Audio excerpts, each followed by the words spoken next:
만약 이게 진짜라면 우리는 완전히 뒤처진 거예요. 20년 경력의 미국 항공엔진 전문가가 동료들과의 긴급 화상회의에서 떨리는 목소리로 한 말입니다. 그가 본 한국의 실험 결과는 그동안 믿어왔던 기술 격차를 하루 만에 바꿔버렸습니다. 도대체 그 실험실에서 무슨 일이 벌어졌기에 미국 최고 전문가가 이렇게 당황했을까요? 20년 격차라고 여겨졌던 기술 차이가 어떻게 하루 만에 무너질 수 있었을까요? 오늘은 조용히 세계를 충격에 빠뜨린 한국 기술자들의 놀라운 이야기를 함께 들어보시겠습니다. 안녕하세요. 저는 데이비드 스미스입니다. 미국 동부 코네티컷주에 있는 푸에덴드 비투니 항공엔진 개발센터에서 22년째 터빈 소재 연구를 하고 있습니다. 솔직히 말씀드리면 저는 항상 우리 미국이 항공엔진 기술에서는 세계 최고라고 확신했습니다. 그런 제가 2024년 5월 로스앤젤레스에서 열린 국제 터빈 소재 심포지엄에서 경험한 일은 제 인생을 완전히 바꿔놓았습니다. 그날 아침 저는 평소처럼 여유로운 마음으로 컨퍼런스 홀에 들어섰습니다. 벽면에 걸린 각국 연구소의 포스터들을 둘러보며 속으로 생각했죠. 이번에도 우리가 가장 앞선 기술을 보여주겠지? 22년간 이 분야에서 일하면서 늘 그래왔으니까요. 미국의 F414 엔진이 TRT 1650도를 달성했을 때의 그 자부심, 지금도 생생히 기억납니다. 오전 세션들은 예상대로 진행됐습니다. 독일에서 온 연구진이 새로운 니켈 합금에 대해 발표했고, 영국 롤스로이스 팀이 냉각 기술 개선안을 소개했죠. 모두 훌륭한 내용이었지만 저에게는 익숙한 수준이었습니다. 점심시간에 중국 베이징 항공대학에서 온 왕래희 박사를 만났는데 그가 이런 말을 하더군요. 데이비드, 오늘 오후에 한국 발표가 있는데 뭔가 특별하다고 하던데요. 저는 웃으며 대답했습니다. 한국이요? 글쎄요. KF-21 만들면서 기술 많이 배웠겠지만 아직은 우리를 따라오는 수준 아닐까요? 오후 2시 30분, 드디어 그 순간이 왔습니다. 한국반산기술연구소에서 온 박진우 박사가 연단에 올라섰어요. 40대 중반 정도로 보이는 차분한 인상의 분이었습니다. 발표 제목은 고온 내열 소재의 극한 환경 안정성 연구였죠. 처음에는 별 기대 없이 들었습니다. 그런데 그가 첫 번째 슬라이드를 넘기는 순간 제 표정이 굳어지기 시작했어요. 저희 연구팀에서 개발한 신소재로 TRT, 즉 터빈 입구 온도 1600도 환경에서 45분간 안정적인 운전 테스트에 성공했습니다. 잠깐 1600도라고 했나요? 제가 잘못 들었나 싶어서 옆에 앉은 독일 연구진에게 작게 물어봤어요. 1600이라고 했죠. 그가 고개를 끄덕이더군요. 순간 머리가 복잡해졌습니다. 한국이 현재 1400도급 기술을 연구하고 있다는 건 업계에서 다 아는 사실이었거든요. 그런데 예상보다 빠르게 200도나 뛰어오른 거예요. 박진우 박사는 계속해서 데이터를 보여줬습니다. 소재 변형률 0.8%, 열팽창 계수 안정성, 크리프 저항성, 즉 고온에서의 변형 저항 수치들이 화면에 나타났어요. 솔직히 말해서 그 수치들은 제가 22년간 본 것 중 가장 인상적인 것들이었습니다. 더 놀라운 건 그의 발표 태도였어요. 전혀 자랑스러워하지 않았습니다. 오히려 아직 기초 연구 단계이며 실용화까지는 많은 과제가 남아있다 하고 겸손하게 말하더군요. 왕래희 박사가 제 옆에서 작게 주물거렸습니다. 이거 진짜 맞나? 실험실에서만 가능한 수치 아닐까? 저도 같은 생각이었어요. 하지만 박진우 박사가 보여준 실험 방법론과 검증 과정을 보니 그냥 넘어갈 수 없었습니다. 그는 3년간 2847회의 반복 실험을 했고 각기 다른 조건에서 일관된 결과를 얻었다고 했거든요. 질의응답 시간이 되자 여러 전문가들이 날카로운 질문을 던졌습니다. 재현섬은 어떻게 확보했나요? 다른 연구소에서 검증받았나요? 상용화 이점은 어떻게 되나요? 박진우 박사는 모든 질문에 차분하게 그리고 정직하게 답변했어요. 특히 인상적이었던 건 저희는 실패를 두려워하지 않습니다. 실패를 통해 더 많이 배웠고 그 과정에서 지금의 성과가 나왔습니다. 라는 말이었죠. 발표가 끝나고 나서도 박진호 박사 주변에는 각국 연구진들이 몰려들었습니다. 보통은 발표 후에 사교적인 대화를 나누는 정도인데 이번에는 달랐어요. 진짜 진지한 기술 토론이 이어졌거든요. 저도 그 무리에 끼어서 몇 가지 질문을 했는데 그의 답변은 정말로 깊이 있었습니다. 교수님, 이 기술의 KF-21과 관련이 있나요? 제가 물었더니 그가 이렇게 답하더군요. KF-21 개발 과정에서 많은 것을 배웠습니다. 하지만 이 연구는 더 넓은 관점에서 접근한 것입니다. 우리나라가 진정한 기술 독립을 이루려면 기초부터 탄탄히 해야 한다고 생각해서요. 그 순간 저는 뭔가 큰 것을 놓치고 있었다는 걸 깨달았습니다. 한국을 단순히 조립과 면허 생산을 하는 나라라고 생각했던 제 자신이 얼마나 편견에 사로잡혀 있었는지 말이에요. 호텔로 돌아가는 길에 왕레이 박사가 제게 말했습니다.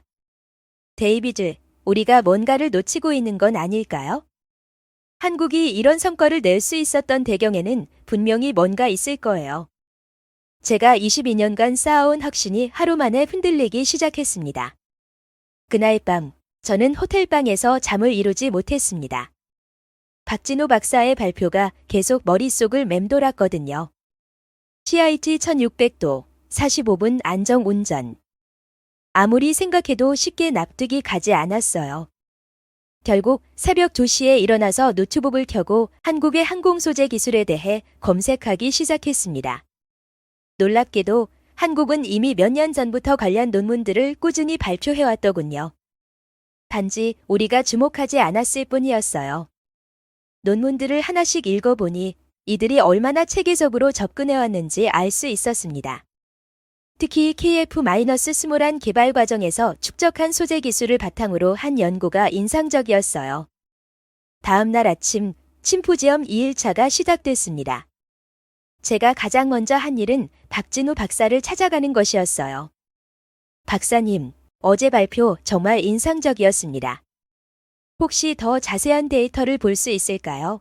그가 미소를 지으며 답했습니다. 공개 가능한 기초 데이터는 학술 목적으로 공유할 수 있습니다.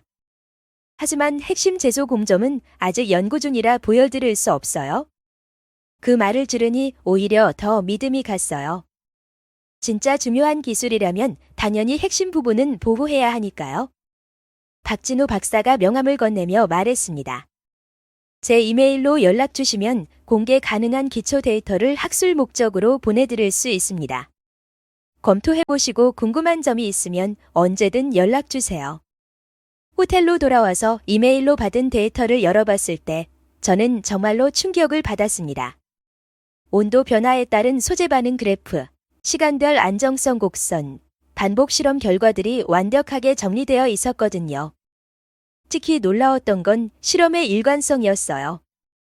보통 이런 극한 조건 실험에서는 편차가 클 수밖에 없는데 한국 팀의 결과는 마치 컴퓨터 시뮬레이션처럼 일정했습니다. 이건 정말 대단한 거야. 제가 혼잣말을 하고 있을 때 휴대폰이 울렸어요. 본사에서 온 전화였습니다. 데이비드, 한국 발표에 대한 보고서 좀 보내줄 수 있어? 임원진들이 관심을 보이고 있어? 그날 오후, 저는 긴급 화상회의에 참석했습니다.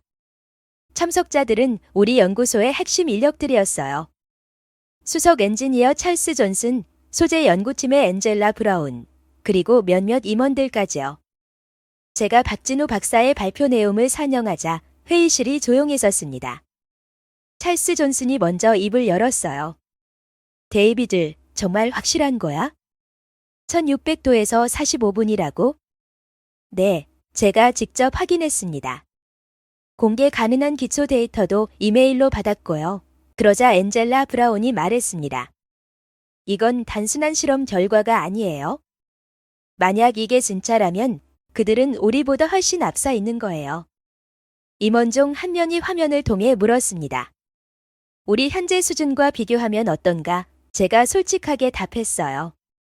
우리가 F414로 달성한 1650도보다는 낫지만 소재 자체의 안정성은 오히려 더 뛰어날 수 있습니다. 45분 동안 변형률이 1% 미만이라는 건 정말 놀라운 수치거든요. 만약 이게 진짜라면 우리는 예상보다 많이 뒤처진 거예요. 제가 떨리는 목소리로 말했습니다. 22년간 이 분야에서 일하면서 이런 위기감을 느껴본 적이 없었어요. 찰스 존슨이 심각한 표정으로 말했습니다. 데이비드, 이건 단순히 한 실험의 문제가 아니야. 한국이 이런 성과를 낼 수 있었다는 건 그들이 우리가 모르는 어떤 접근법을 가지고 있다는 뜻이야. 그날 밤, 저는 다시 한국 관련 자료들을 찾아보기 시작했습니다. 그리고 놀라운 사실을 발견했어요. 한국은 이미 10년 전부터 이 분야에 집중 투자해왔고, 특히 KF-스몰한 개발 과정에서 축적한 경험을 바탕으로 독자적인 연구 방향을 설정했더군요. 3일차 아침, 저는 박진호 박사에게 이메일을 보냈습니다. 박사님, 어제 받은 데이터를 검토해봤는데 정말 인상적입니다. 혹시 더 자세한 기술 교류가 가능할까요? 1시간 후에 답장이 왔어요. 스미스 박사님, 관심 가져주셔서 감사합니다. 기초 연구 차원에서의 학술 교류는 언제든 환영입니다. 심포지엄 마지막 날, 저는 박진호 박사와 개인적인 대화 시간을 가졌습니다. 박사님, 솔직히 묻겠습니다. 어떻게 이런 성과가 가능했나요?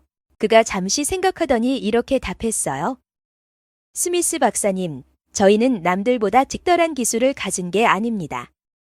다만 실패를 두려워하지 않았고 끝까지 포기하지 않았을 뿐이에요. 처음에는 정말 많이 실패했습니다. 2년 넘게 제대로 된 결과를 얻지 못했어요. 하지만 매번 실패할 때마다 원인을 분석하고 조금씩 개선해 나갔습니다. 그 과정에서 기존의 방식과는 다른 접근법을 찾게 되었죠. 그의 말을 들으면서 저는 깨달았습니다. 우리는 너무 성공에만 집중했고 실패로부터 배우는 것을 소홀히 했구나. 한국 연구진들은 오히려 실패를 자산으로 만들어 왔던 거예요. 그리고 무엇보다 중요한 건 저희는 기술을 팔기 위해서가 아니라 진정한 기술 독립을 위해 연구한다는 점입니다. 그래서 더 신중하게, 더 완벽하게 준비할 수 있었던 것 같아요. 그 순간 제 머릿속에서 22년간의 경험이 재정리되기 시작했습니다. 우리는 언제부터 기술을 돈으로만 생각하게 되었을까? 언제부터 진정한 연구보다는 빠른 산업화에만 집중하게 되었을까? 심포지엄이 끝나고 공항으로 가는 길에 막레이 박사가 제게 말했습니다. 다이리즈, 이번 일로 많은 것을 생각하게 되네요. 우리가 한국을 너무 과소평가했던 건 아닐까요? 비행기에 오르면서 저는 확신했습니다. 이번 심포지엄은 단순한 학술 행사가 아니었어요. 제 인생관을 바꾸는 전환점이었습니다. 미국으로 돌아온 후 일주일이 지났지만 저는 여전히 박진호 박사의 연구 결과를 머릿속에서 지울 수 없었습니다. 매일 아침 출근하면서 실험실을 바라볼 때마다 우리가 정말 제대로 하고 있는 건지 의문이 들었어요. 22년간 해온 연구 방식이 과연 최선이었을까 하는 생각이 계속 맴돌았거든요. 결국 저는 박진호 박사에게 정식 이메일을 보내기로 결심했습니다. 하지만 뭐라고 써야 할지 고민이 되더군요. 그냥 기술 교류를 하고 싶다고 하면 너무 직접적이고 협력하자고 하면 마치 우리가 무언가를 주겠다는 뜻처럼 들릴 수 있잖아요. 사실은 우리가 배우고 싶었는데 말이에요. 고민 끝에 이렇게 썼습니다. 박진호 박사님께 심포지엄에서의 발표는 정말 인상적이었습니다. 저희 연구소에서도 비슷한 분야를 연구하고 있는데 혹시 기초 연구 차원에서 학술적 의견 교환이 가능할까요? 사무 발전을 위한 순수한 학술 교류를 희망합니다. 이틀 후 답장이 왔습니다. 스미스 박사님, 연락 주셔서 감사합니다. 저희도 미국의 앞선 경험을 배우고 싶습니다. 공개 가능한 기초 데이터 범위에서 의견 교환을 해보죠. 다만 저희는 아직 연구 초기 단계라 보여드릴 수 있는 것이 많지 않습니다. 그의 겸손한 답변을 보면서 저는 또 한 번 놀랐어요.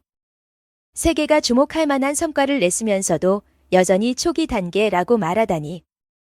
이런 태도 자체가 그들이 더 큰 성취를 이룰 수 있는 원동력이 아닐까 싶었습니다. 그 주 금요일, 우리 연구소에서는 정기기술 검토 회의가 열렸습니다. 저는 한국의 연구 결과에 대해 보고했고 참석자들의 반응은 제 예상을 뛰어넘었어요. 찰스 존슨이 먼저 말했습니다. 이건 그냥 넘어갈 문제가 아니야? 만약 한국이 정말로 이런 소재 기술을 완성한다면 향후 항공엔진 시장의 판도가 바뀔 수도 있어. 엔젤라 브라운도 심각한 초점으로 덧붙였어요. 우리가 지금까지 소재 연구에 투입한 예산과 시간을 생각해 보세요. 그런데 한국이 다른 접근법으로 더 효율적인 결과를 냈다면 우리 방식에 문제가 있는 건 아닐까요? 회의 후 찰스 존슨이 저를 따로 불렀습니다. 데이비드, 한국 쪽과 더 깊은 교류를 시도해봐. 우리가 배울 점이 있을 것 같아 그의 말에 저는 놀랐어요. 22년 경력의 소속 엔지니어가 한국으로부터 배우자고 하다니요. 그 다음 주 저는 박진호 박사와 화상회의를 가졌습니다. 시차 때문에 한국 시간으로는 밤 10시였는데도 그는 기꺼이 시간을 내어주었어요. 처음에는 서로 조심스럽게 대화를 시작했지만 기술적인 내용으로 들어가면서 점점 진지해졌습니다. 박사님, 솔직히 묻겠습니다. 1600도에서 45분 안정 운전이 가능한 이유가 뭔가요? 제가 직접적으로 물어봤어요. 박진호 박사가 잠시 생각하더니 답했습니다. 스미스 박사님, 저희는 기존의 냉각 기술에만 의존하지 않았습니다. 소재 자체의 근본적인 내열성을 향상시키는 데 집중했어요. 구체적으로는 어떤 방식인가요? 절정 구조를 개선하고 첨가물의 조성을 최적화했습니다. 하지만 가장 중요한 건 시행착오를 통해 찾아낸 열처리 공정이에요. 이 부분은 아직 공개하기 어렵습니다. 그의 설명을 들으면서 저는 깨달았습니다. 우리는 너무 기존 방식에 안주하고 있었구나. 한국 연구진들은 완전히 새로운 관점에서 문제에 접근했던 거예요. 화상회의가 끝난 후 저는 우리 팀원들에게 이 내용을 공유했습니다. 젊은 엔지니어 사라 윌슨이 흥미로워하며 말했어요. 정말 신선한 접근법이네요. 우리도 한번 시도해볼까요? 그녀의 열정을 보면서 저는 희망을 느꼈습니다. 2주 후 박진호 박사로부터 놀라운 제안이 왔습니다. 스미스 박사님, 다음 달에 한국에서 소규모 소재 기술 워크숍을 개최할 예정입니다. 몇몇 해외 연구진을 초청하려고 하는데 관심 있으시면 참석해 보시겠어요? 저는 즉시 기회라고 답했습니다. 사실 본사의 승인을 받아야 했지만 일단 의사를 밝히고 싶었어요. 다행히 찰스 존슨과 임원진들도 이 제안을 긍정적으로 검토해 주었습니다. 한국 출장 승인을 받은 후 저는 설렘과 긴장을 동시에 느꼈습니다. 22년 경력의 미국 엔진 전문가가 한국에서 새로운 접근법을 배울 수 있을까 하는 궁금증도 있었지만 동시에 새로운 것을 배울 수 있다는 기대감도 컸어요. 출발 전날 밤 왕래희 박사로부터 메시지가 왔습니다. 데이비드, 나도 그 워크숍에 참석하기로 했어. 한국이 뭘 준비했는지 정말 궁금해. 중국 최고의 항공기술 전문가도 같은 마음이었던 거죠. 인천공항에 도착했을 때 박진호 박사가 직접 마중을 나와주었습니다. 스미스 박사님, 한국에 오신 걸 환영합니다. 많은 것을 함께 배워보죠. 그의 따뜻한 인사를 받으면서 저는 이번 여행이 특별할 거라는 예감이 들었어요. 대전에 있는 연구소로 향하는 차 안에서 박진호 박사가 말했습니다. 스미스 박사님, 저희 연구소는 크지 않아요. 미국의 첨단 시설에 비하면 초라할 수도 있습니다. 하지만 저희만의 방식이 있어요. 연구소에 도착해서 둘러본 시설은 정말로 놀라웠습니다. 크기는 우리 연구소의 절반 정도였지만 모든 장비가 최적화되어 있었고 연구진들의 집중도가 남달랐어요. 특히 인상적이었던 건 실패한 샘플들까지 체계적으로 정리해서 보관하고 있다는 점이었습니다. 실패도 소중한 데이터입니다. 박진호 박사의 말에 저는 고개를 끄덕였어요. 우리는 성공한 결과만 기록하고 실패는 빨리 잊으려 했는데 이들은 실패로부터도 배우려고 노력하고 있었던 거죠. 그날 저녁 워크숍에 참석한 각국 연구진들과 함께 저녁 식사를 했습니다. 독일, 프랑스, 일본, 그리고 중국에서 온 전문가들이 모여서 한국의 연구 성과에 대해 토론했어요. 모두들 한국의 접근법에 깊은 인상을 받았다고 했습니다. 그 순간 저는 깨달았습니다. 이제 한국은 더 이상 배우는 입장이 아니었어요. 오히려 세계가 한국으로부터 배우려고 하고 있었습니다. 워크숍 둘째 날 아침, 저는 박진우 박사의 실험실에서 직접 그들의 연구 과정을 볼 수 있었습니다. 오전 9시 깨끗하게 정돈된 실험실에 들어서자마자 느낀 건 집중력이었어요. 연구원들이 각자 맡은 일에 완전히 몰입해 있었거든요. 박진우 박사가 저를 한 잠비 앞으로 안내하며 말했습니다. 이게 저희가 개발한 열처리 잠비입니다. 기존 방식과는 조금 다르죠. 잠비를 자세히 살펴보니 정말로 독창적인 설계였어요. 온도 제어 방식부터 냉각 시스템까지 모든 것이 그들만의 철학을 담고 있었습니다. 박사님, 이 아이디어는 어디서 나온 건가요? 제가 물었더니 그가 미소를 지으며 답했어요. 실패에서 나왔습니다. 2년 전에 기존 방식으로 실험하다가 연속으로 50번 실패했거든요. 그때 완전히 다른 방향으로 생각해보자고 결심했죠. 그 순간 저는 소름이 돋았습니다. 신번의 실패를 포기의 이유가 아닌 새로운 시작의 기회로 본다니. 우리 같으면 10번만 실패해도 다른 프로젝트로 넘어갔을 텐데 말이에요. 오후에는 각국 연구진들이 모여서 라운드 테이블 토론을 했습니다. 주제는 미래 항공 소재 기술의 방향이었어요. 독일에서 온 하인츠 밀러 박사가 먼저 발언했습니다. 솔직히 말하면 이번에 한국에 와서 많은 걸 배웠습니다. 우리 유럽도 앞으로 한국과의 협력을 진지하게 고려해야 할 것 같아요. 일본에서 온 다나카 교수도 비슷한 의견을 추했어요. 한국의 연구 철학이 인상적입니다. 특히 장기적 관점에서 기초를 탄탄히 하는 접근법은 우리가 배워야 할 점이에요. 그리고 원네이 박사가 입을 열었습니다. 저는 솔직히 고백하겠습니다. 한국을 너무 과소평가했어요. 조립만 하는 나라라고 생각했던 제가 바보였습니다. 왕네이 박사의 말에 모든 사람이 조용해졌어요. 중국 최고의 항공기술 전문가가 이렇게 솔직하게 인정하다니. 그가 계속해서 말했습니다. 한국은 우리가 과시할 때 조용히 연구하고 있었어요. 그리고 이제 그 결과를 보여주고 있습니다. 이제 우리가 따라가야 할 차례인 것 같아요. 저도 더 이상 침묵할 수 없었습니다. 여러분, 저 역시 같은 마음입니다. 22년간 미국 기술이 최고라고 생각했는데 이번에 완전히 새로운 시각을 갖게 되었어요. 박진호 박사님과 한국 연구진들의 접근법은 정말로 혁신적입니다. 그때 박진호 박사가 겸손하게 말했어요. 여러분, 저희는 아직 많이 부족합니다. 오늘 이 자리도 저희가 더 배우기 위해서 마련한 거예요. 각국의 경험과 지혜를 나누면서 함께 발전해 나갔으면 합니다.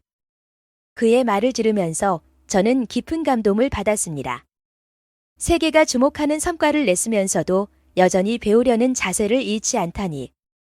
이런 마음가짐이야말로 그들이 지속적으로 발전할 수 있는 원동력이 아닐까 싶었어요. 토론이 끝난 후 저는 박진호 박사에게 개인적으로 말을 걸었습니다. 박사님, 정말 감사합니다. 이번 방문으로 제 연구 인생이 바뀔 것 같아요. 그가 진심 어린 초성으로 답했어요. 스미스 박사님, 저희야말로 감사해요. 미국의 경험과 노하우를 배울 수 있어서 정말 소중한 시간이었습니다. 그날 저녁 각국 연구진들과 함께 한강에서 저녁 식사를 했습니다. 분위기가 완전히 달라져 있었어요. 처음에는 서로 탐색하는 느낌이었는데 이제는 진정한 동료의식을 느낄 수 있었거든요. 하인츠 밀러 박사가 말했습니다. 우리 내년에 독일에서 공동 연구 프로젝트를 시작하는 건 어떨까요? 다나카 교수도 적극적으로 호응했어요. 좋은 아이디어네요. 일본도 참여하고 싶습니다. 왕네이 박사도 중국도 당연히 함께 해야죠 라고 말했고요. 그 순간 저는 역사적인 순간을 목격하고 있다는 느낌이 들었어요. 한국의 연구 성과가 국제적인 협력의 중심이 되는 순간 말이에요. 한국을 떠나는 날 아침, 공항에서 박진호 박사와 마지막 인사를 나눴습니다. 박사님, 정말 많은 걸 배웠습니다. 미국으로 돌아가서 우리 연구 방향을 다시 검토해 볼 생각이에요. 그가 따뜻하게 웃으며 말했어요.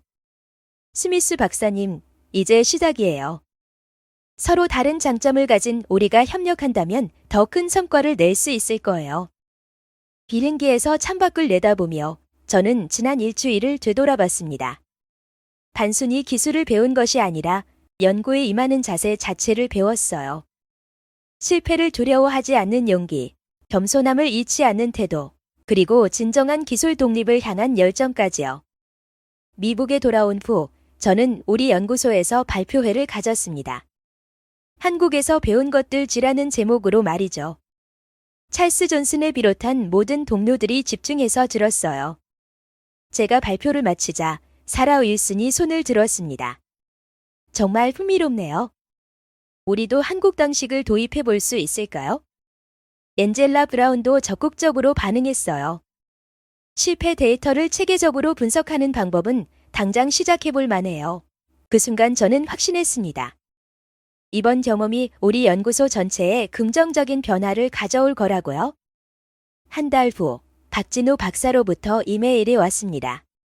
스미스 박사님, 다음 달에 국제 공동 연구 프로젝트를 정식으로 시작하기로 했습니다.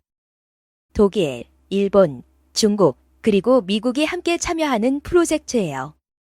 스미스 박사님이 미국 칩 대표로 참여해 주시면 좋겠습니다. 저는 즉시 기회라고 답했습니다. 22년 경력의 미국 엔진 전문가가 한국 주도의 국제 프로젝트에 참여한다니 몇 년 전만 해도 상상할 수 없었던 일이었어요.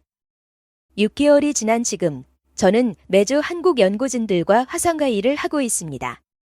그들과의 협력을 통해 우리도 새로운 접근법을 시도하고 있고 벌써 몇 가지 흥미로운 결과들이 나오고 있어요. 어제 찰스 존슨이 제게 말했습니다. 데이비드, 내 덕분에 우리 연구소가 완전히 달라졌어. 이제 우리도 진짜 연구를 하는 것 같아. 그의 말을 들으면서 저는 박진우 박사와의 첫 만남을 떠올렸어요. 그때 그가 한 말이 지금도 생생합니다. 저희는 기술을 팔기 위해서가 아니라 진정한 기술 독립을 위해 연구합니다. 이제 저도 같은 마음으로 연구하고 있어요. 단순한 성과나 이익을 위해서가 아니라 진정한 기술 발전을 위해서 말이죠. 한국이라는 나라가 세계에 보여준 건 단순한 기술적 솜씨가 아니었습니다. 그들은 연구하는 철학, 실패를 대하는 자세, 그리고 겸손함을 잃지 않는 마음가짐을 보여주었어요. 그리고 그것이야말로 진정한 기술 강국이 되는 길이라는 걸 깨닫게 해주었습니다. 이제 저는 한국을 경쟁 상대가 아닌 최고의 파트너로 생각합니다. 데이비드의 이야기는 우리에게 중요한 교훈을 남겨줍니다. 진정한 기술 강국은 화려한 홍보나 과시가 아니라 묵묵히 기초를 다지고 실패를 두려워하지 않은 연구 정신에서 나온다는 것입니다. 한국이 보여준 겸손함과 끈기, 그리고 진정한 기술 독립을 향한 의지가 결국 세계 최고 전문가들의 마음을 움직였습니다. 오늘 이야기에 대한 여러분의 생각은 어떠신가요? 댓글로 의견을 나눠주세요. 이야기가 재미있었다면 구독과 좋아요, 알림 설정으로 다음 이야기도 놓치지 마세요. 다음 영상을 클릭하시면 더 많은 해외 반응 사연을 이어서 보실 수 있습니다.